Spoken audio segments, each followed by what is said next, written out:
Once, two Zen monks were traveling from one temple to another. As they approached the temple, they discussed the question of whether it would be an appropriate place for them to pursue their practice. Passing over a bridge near the temple, they noticed a cabbage leaf floating downstream. They paused and began to reconsider whether a temple that would allow such waste could possibly be a true hall for training in the way. Just then, the temple gate opened and a monk with a long pole came rushing toward them. Startled, they watched as the monk caught the cabbage leaf, bowed to them, and returned to the temple. Nodding to one another, the two monks entered the gates of the temple, confident that they had found a place where they would indeed be able to make progress on the path. This story not only intended to reinforce the importance of frugality, but this story also laid the groundwork for conviction that Buddhism is a religion committed to tell just how much is enough.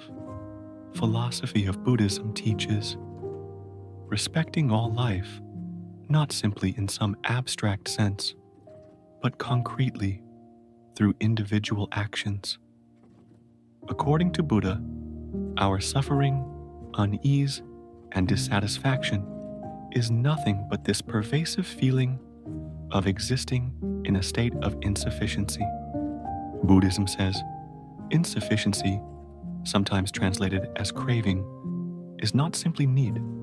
Needs can be fulfilled, but as long as we cling to the sense of self as a separate, independent, unchanging reality, there will be a disparity between the actuality and the imagined. Then a disparity is experienced as an insufficiency.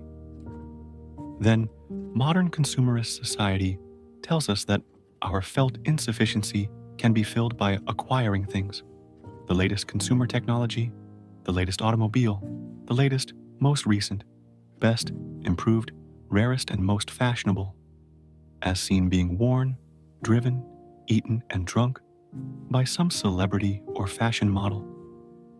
Philosophy of consumption says, whether we need it or not, consumption drives the engines of our contemporary society, which itself needs to keep us ignorant of or distracted from attending to our own needs. However, frugality says, the human drive to acquire more is not only doomed to fail, but because we have gotten so clever at trying to fulfill our insufficiency, our manic drive to feel fulfilled now poses a serious threat to our environment, which is to say, we are a threat to ourselves. This overconsumption now concerned our society with the question, how much is enough? And today, in this video, we will draw on the teachings of Buddhism as a resource for answering this question. Duncan Williams, Buddhist philosopher, puts it, today, suffering exists not only on a personal level, but at a deep structural level in the modern socioeconomic system. Williams says, our current socioeconomic system has been identified by the name consumerism. Economically, consumerism focuses on the consumption of goods and services. However, the public display of such consumption for the sake of demonstrating one's social status is nothing but a conspicuous consumption. Consumer society belief that owning things is the primary means to happiness, which is itself assumed to be the primary goal in life.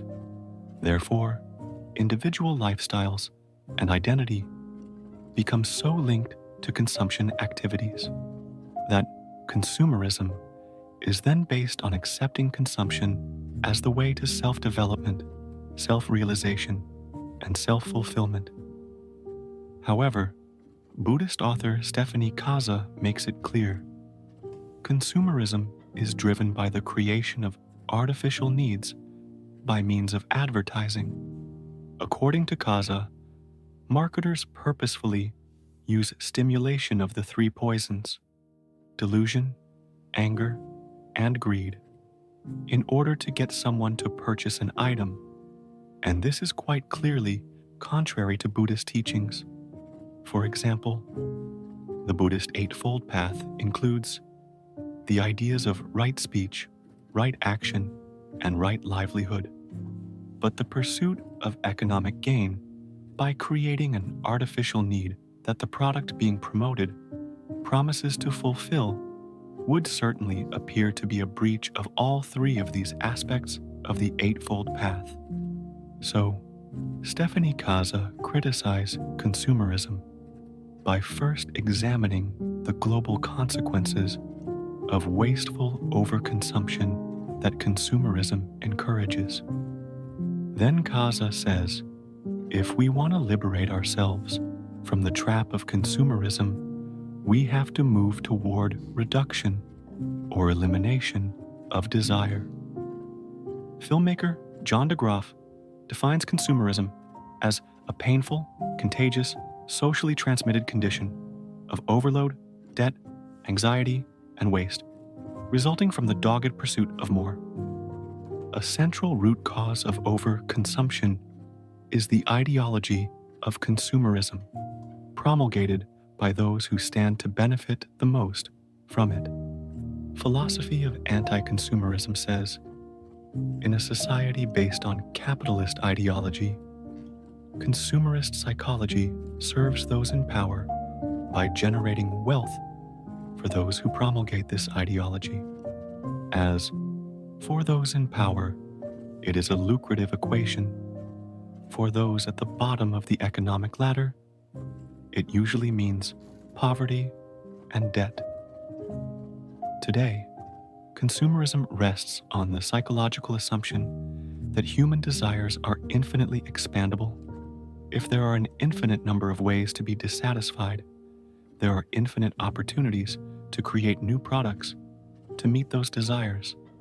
That's why marketers want people to think that buying products means buying happiness.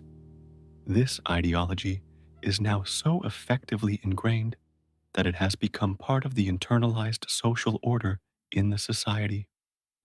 Philosophy of having just enough says, assumption that material goods drive our lives is a myth, and a materially simpler life would allow more engagement with moral or aesthetic concerns. Sociologist Michael Shudson believed people should invest less meaning in what they owned and more meaning in their spiritual practices. According to Shudson, goods should serve practical human needs, but should not be objects of desire themselves. Having just enough says, unlimited choice and excess proliferation of products is unnecessary. For example, the development of new models of cars and cell phones is particularly objectionable because if goods cannot be designed to endure, keeping the limits of the earth in mind, then they should not be produced at all. For this, modern Buddhism proposes a 4x4 matrix that charts the environmental impact of both production and consumption.